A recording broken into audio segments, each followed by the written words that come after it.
Spring 1945. Fürfeld, Germany. The warm April breeze carried the distant rumble of American artillery as Helga Schmidt, 22, Nachrichtenhelferin of the Wehrmacht Signal Corps, stared at the approaching American soldiers.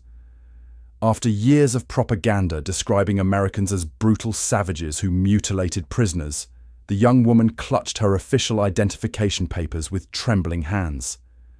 Her heart pounded beneath her grey uniform blouse as she prepared for the worst, having heard Goebbels' warnings about the special horrors awaiting female auxiliaries. The American lieutenant approached, tall and alien in his olive-drab uniform. "Sprechen Sie English?" he asked, his voice lacking the harshness Helga expected. When she shook her head, he motioned to a German-speaking soldier who explained she would be transported to a collection point for processing. No handcuffs were applied. No weapons pointed at her head. They offered her a canteen of water and a K-ration biscuit. This moment of unexpected civility, repeated thousands of times across Germany in spring 1945, represented the first crack in the ideological fortress built by Nazi propaganda. Military records from the US Army's 3rd Infantry Division document 147 female auxiliaries captured that week alone in the Rhineland region, each experiencing similar disorienting encounters with American professionalism. Since 1940, approximately 450,000 German women had served as Helferinnen, auxiliary personnel supporting the Wehrmacht's communications, air defense, and administrative operations. They operated switchboards, decoded messages, tracked Allied aircraft, and maintained the bureaucratic machinery of the Nazi war effort.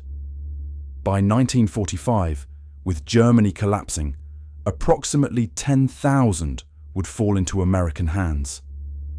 Nazi leadership had prepared these women for capture with specific instructions: destroy sensitive documents, maintain discipline, expect torture, and prepare for sexual violence. Training manuals recovered from a Signals Battalion headquarters detailed recommended responses to American interrogation, including prepared false information. Female auxiliaries received special briefings emphasizing the barbaric nature of American troops toward German women. The reality proved shockingly different. US Army processing records from April 1945 show standardized procedures for female military personnel: separate transport from male prisoners, female military police escorts when available, dedicated processing lines, and specialized accommodation areas. The systematic respect shown to these women wasn't accidental, but reflected deliberate American military policy. At the Fürstenfeldbruck collection point, Helga joined 43 other female auxiliaries in a former school gymnasium.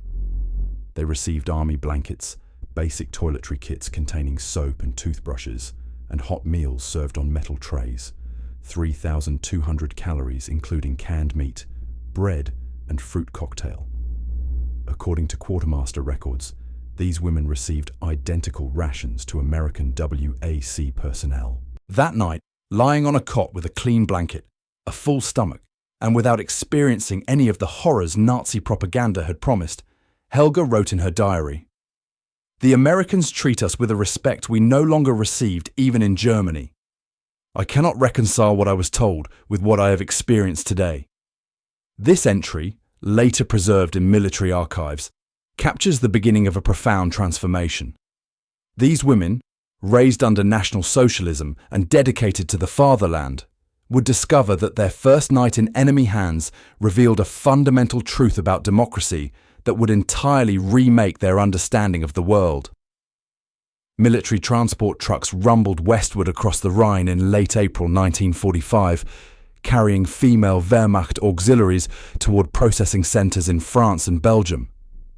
Unlike civilians in territories Germany had conquered, crammed into cattle cars without food or water, these German women traveled in standard military transport with bench seating, regular rest stops, and military rations.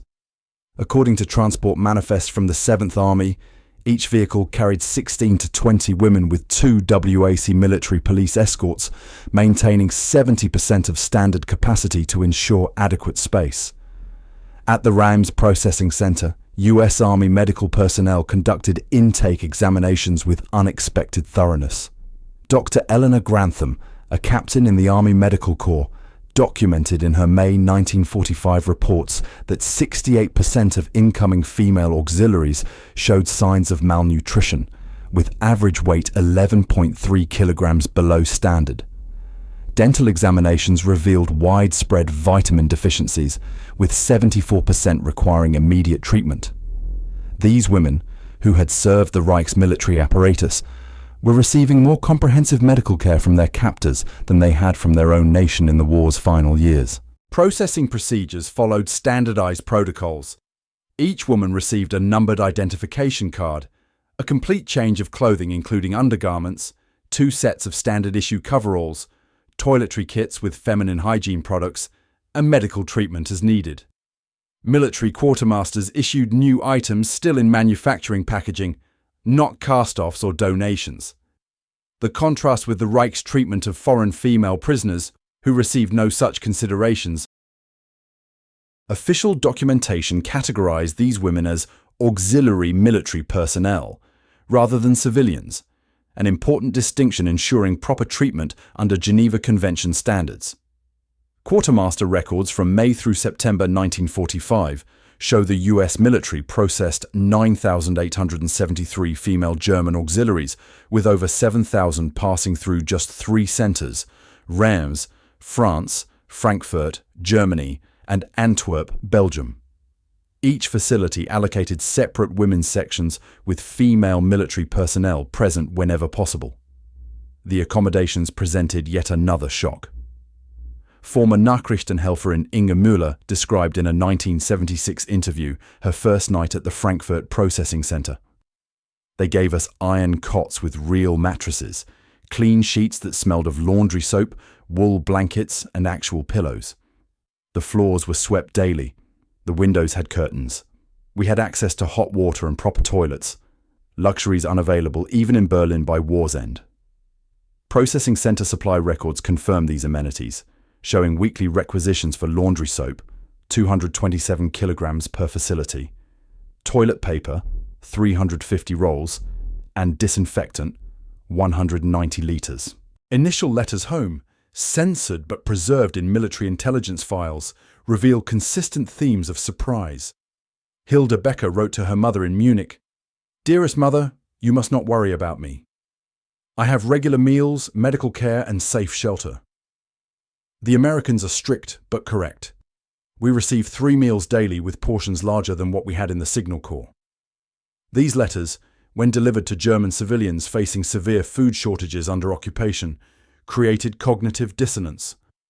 Women who had pledged themselves to the fatherland service found themselves receiving better treatment from the enemy than German civilians experienced from their own collapsed government. Military police records document remarkably few disciplinary incidents. Captain Ruth Miller, WAC commander at Reims, reported, "The German women auxiliaries maintain excellent order and cooperate fully with regulations. Their surprise at humane treatment appears to be generating substantial goodwill. This observation would prove prophetic, as women who expected to demonstrate their devotion to the Reich through suffering discovered themselves treated with unexpected dignity by the very enemy they had been taught to fear." Life in American detention camps established a daily rhythm that emphasized normalcy and dignity. Reveille sounded at 0600 hours, followed by breakfast at 0700, work assignments from 0800 to 1200, lunch break until 1300, afternoon duties until 1700, evening meal at 1800, and recreational time until lights out at 2200. This schedule, documented in camp administrative records, provided structure while allowing personal time, a sharp contrast to the grueling, unpredictable schedules these women endured during the war's final chaotic months. Housing for female auxiliaries exceeded wartime German civilian standards. At Camp Forest, Tennessee, women occupied former officer quarters, single-story wooden structures with proper insulation, electrical lighting, and central heating. Each barracks housed 24 women with individual beds spaced 1.2 meters apart, personal footlockers, and shared washroom facilities with hot running water. Military engineering reports indicate these accommodations provided 5.8 square meters of personal space per detainee, compared to the 2.3 square meters allocated to German civilians in emergency housing during the same period. The nutritional contrast proved even more striking. Daily rations at detention camps averaged 3,400 calories per person, including meat portions, 170 grams, dairy products, vegetables, fruit, bread, 340 grams, and coffee with real sugar. Meanwhile, German civilians in the American occupation zone received approximately 1,500 calories daily, with meat limited to 100 grams weekly when available. Camp menus preserved in quartermaster records show regular servings of eggs, milk, and fresh vegetables, items that had disappeared from German civilian diets years earlier.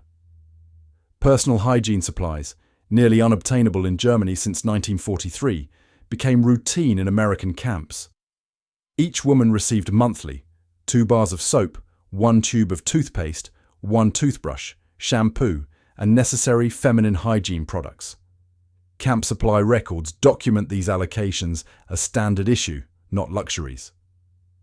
Former auxiliary Margarete Weber recalled in a 1985 interview, "Having sanitary napkins again after years of using newspapers and rags, this small dignity restored something the war had taken from us." Medical attention included weekly sick call, monthly checkups, dental care, and access to female medical staff when possible.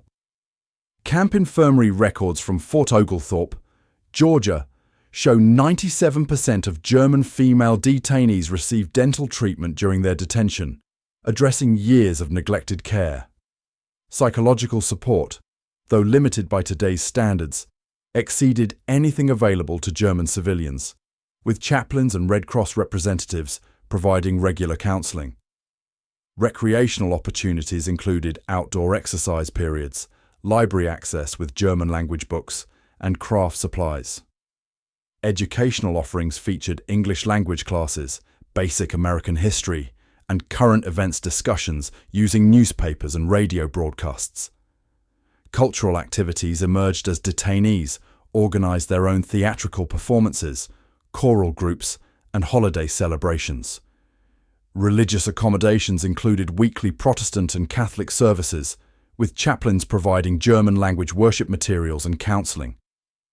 The cumulative effect of these conditions, adequate food, medical care, sanitation, education, and activities, created an environment that contrasted sharply with conditions in defeated Germany.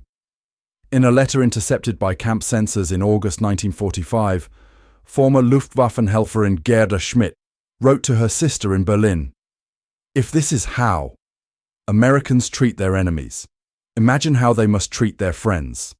I have gained 6 kilograms and no longer wake from hunger pains. The Americans feed us better than our own leaders fed us when we served the fatherland. I have come to believe we were fighting not against monsters, as they told us, but against a paradise on earth." Work assignments within American detention facilities provided unexpected vocational opportunities for German female auxiliaries. Camp administrators, facing personnel shortages, assigned women to roles matching their military specializations. At Fort Oglethorpe, former Signal Corps operators maintained camp telephone systems. At Camp Shanks, women with administrative experience staffed typing pools, producing the very documentation of their detention. According to Army labor utilization records, detained women worked an average of 32 hours weekly, earning scrip worth approximately $18 monthly for canteen purchases, tangible recognition of their contributions. This employment exposed these women to American organizational systems fundamentally different from Nazi hierarchies. Elfriede Scholz, who had served as a filing clerk for the Wehrmacht, noted in a 1978 oral history, "I was asked for suggestions to improve the filing system. When I hesitantly offered an idea, it was implemented the next day. This never happened in Germany. where questioning procedures meant punishment. Camp administration logs reveal numerous instances of procedural changes attributed to detainee recommendations, demonstrating a flexibility alien to the rigid Nazi bureaucracy these women had served. The absence of Nazi social control created cognitive space for independent thought.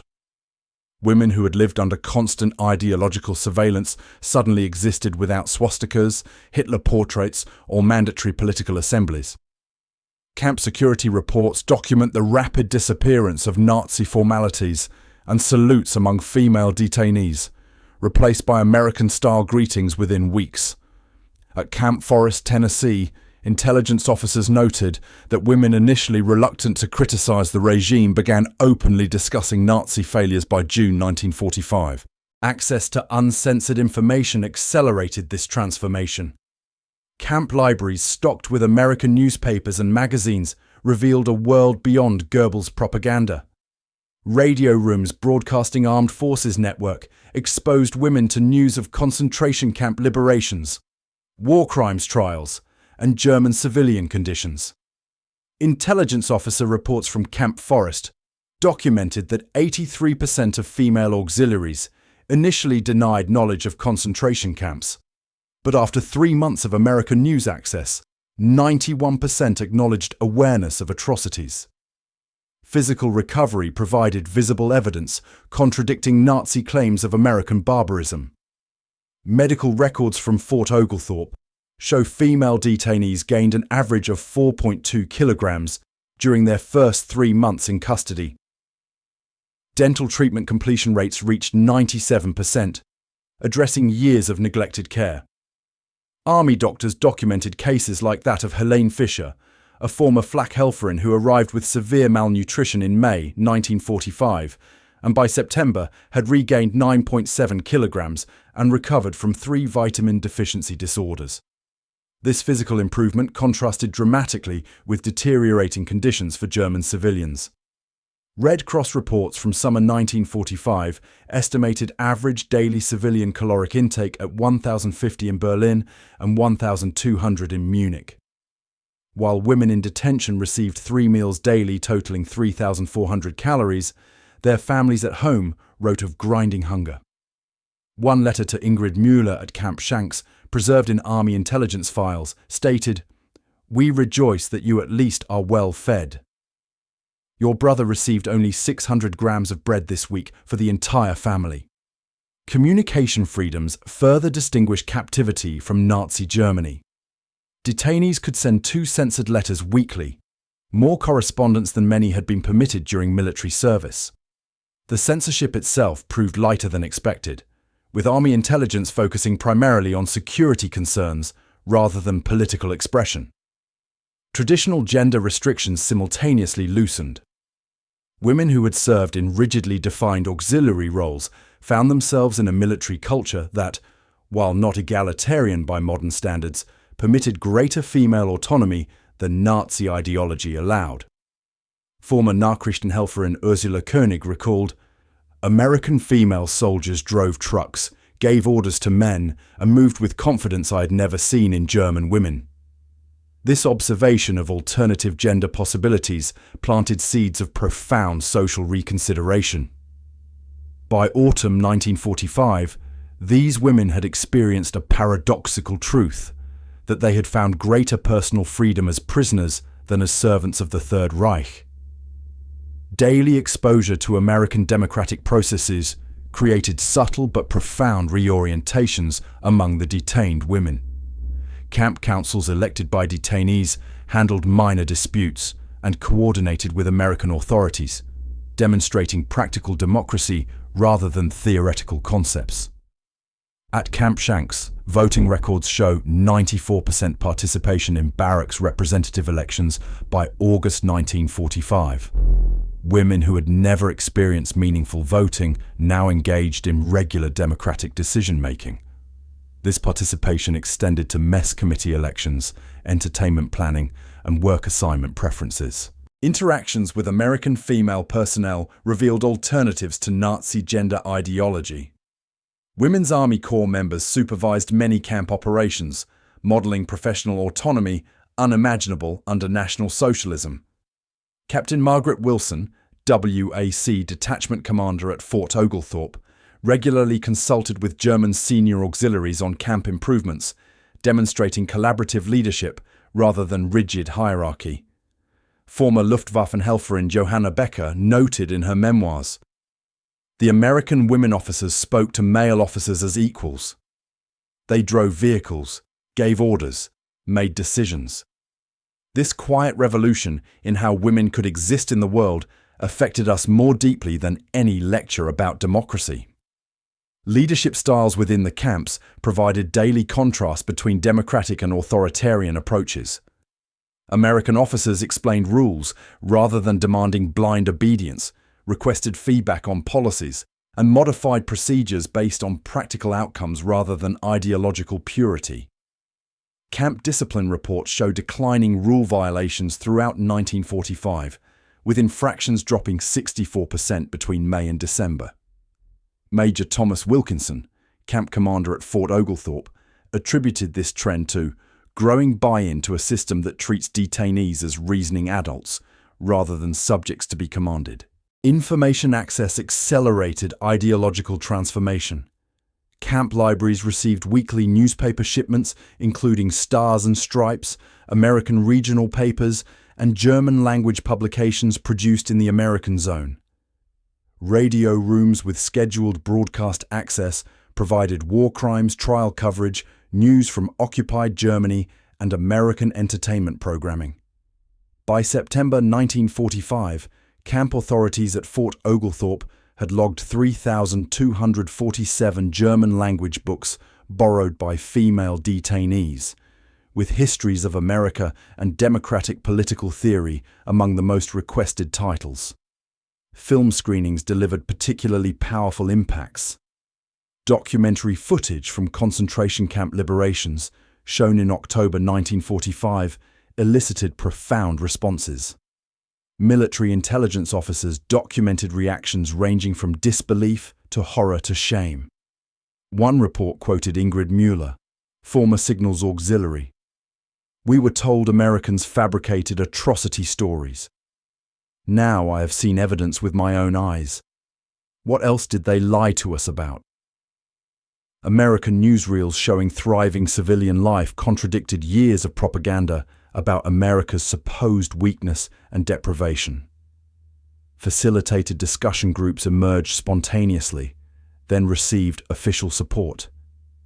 At Camp Shanks, detainee Margareta Weber, a former university student before joining the Wehrmacht auxiliary, led weekly conversations on democratic principles, attended by 37 women on average. Military intelligence observers noted these discussions evolved from skeptical questioning to genuine intellectual engagement with concepts of individual rights, limited government, and rule of law. Correspondence with family in Germany provided sobering perspective on conditions under occupation. Letters received by detainees described food shortages, housing crises, and infrastructure collapse. This correspondence, partially preserved in military archives, reveals growing awareness among the women that they enjoyed better conditions in American custody than their civilian counterparts experienced in defeated Germany. The most profound transformations occurred as women confronted Nazi crimes. Army psychologist Captain Robert Abrams documented this process in a December 1945 report. Initial denial gives way to cognitive dissonance, then to anger at being deceived, and finally to a fundamental re-evaluation of values and beliefs. This progression occurs most effectively not through formal re-education, but through the lived experience of humane treatment that contradicts everything they were taught to expect from us. The women who discover America's true nature through daily interactions become more effective advocates for democratic values than any we could deliberately create through propaganda. Repatriation began in stages throughout 1946, with American authorities carefully preparing German women auxiliaries for return to a homeland transformed by defeat and occupation. Pre-release orientation included practical briefings on conditions in occupied Germany, employment opportunities with occupation authorities, and documentation of their work experience in detention. Each woman received a certification of good conduct, crucial for employment under denazification regulations. Military records show 8,743 female auxiliaries repatriated between January and December 1946, with detailed processing at transition centers in Bremen, Frankfurt, and Munich. The physical contrast upon return created immediate visual testimony to American treatment. Former Nachrichtenhelferin Greta Hoffmann, photographed at both intake in May 1945 and release in April 1946, had gained 12.3 kilograms and showed complete recovery from malnutrition. Military doctors documented similar patterns across repatriated women, whose healthy appearance stood in stark contrast to the gaunt civilians who greeted them. These women returned with possessions unimaginable to Germans who had endured the occupation winter. New clothing, hygiene supplies, and food packages provided as departure allowances. Each departing detainee received a £10 parcel containing coffee, sugar, canned meat, chocolate, and cigarettes, items that functioned as currency in Germany's desperate post-war economy. Knowledge transfer flowed from returned auxiliaries into German society. Women who had worked in American clerical systems brought organizational techniques to German businesses and occupation offices. Those trained in American food preparation methods introduced new approaches to resource management in a time of extreme scarcity. Military government employment records from 1947 show 2,318 former female auxiliaries hired as typists, translators, switchboard operators, and administrative assistants in occupation offices, valued for their familiarity with American procedures and terminology. Influence extended beyond professional spheres into family networks. Ilse Brauer, who had served as a telephone operator before capture, described in a 1978 interview how her American detention experience affected her parenting. "I raised my daughters with less emphasis on obedience and more on thinking independently. I had seen where blind obedience led Germany, and I'd witnessed an alternative approach during my time in America. This pattern of changed parenting approaches appears repeatedly in post-war interviews with former auxiliaries. Emigration statistics reveal another dimension of impact. By 1952, approximately 3,200 former Wehrmacht female auxiliaries had applied for American immigration, with 1,873 successfully relocating to the United States. Their applications, preserved in immigration records, frequently cited positive detention experiences as motivation. Former Flak-Helferin Herta Möller wrote in her 1951 application, "I witnessed American values firsthand during my detention. I wish to build my future in a society founded on those principles rather than the authoritarianism that brought my homeland to ruin." Marriage records from occupation years show 914 former female auxiliaries married American personnel between 1947 and 1952. These detention romances often began when former detainees secured employment with occupation authorities and reconnected with American personnel they had met during captivity. Each union represented a profound personal referendum on competing systems and values. Interviews conducted decades later consistently emphasized the detention period as transformative. In a 1985 documentary, former Nachrichtenhelferin Ursula Werther stated, "Those months in American custody completely changed my worldview. I arrived believing Americans were our enemies and inferiors. I left understanding they represented a superior way of organizing society, not through force and fear, but through abundance and opportunity. Everything I'd been taught about America was a lie, and discovering this truth shaped my entire life afterward." The historical significance extends beyond individual experiences. Professor Richard Faulkner, whose 2012 study examined the German female auxiliary experience, concluded, "These women became unofficial ambassadors for democratic values during Germany's critical reconstruction period. Their first-hand experiences of American fairness, even toward enemies, made them particularly credible advocates during Germany's democratic transition. The transformation came full circle in 1976, when former Nachrichtenhelferin Helga Schmidt, by then a schoolteacher in Munich, told an interviewer, "The Reich promised us glory through harshness and hatred. In American hands, we discovered something unexpected, that true strength comes through fairness and humanity. One American guard's simple kindness accomplished what 1,000 propaganda speeches could not. He offered me a chocolate bar when I was hungry, without expecting anything in return. That moment of unexpected decency from an enemy destroyed everything the Reich had built in my mind over years. Sometimes, I think Germany's redemption began with such small moments of kindness toward those who expected only cruelty.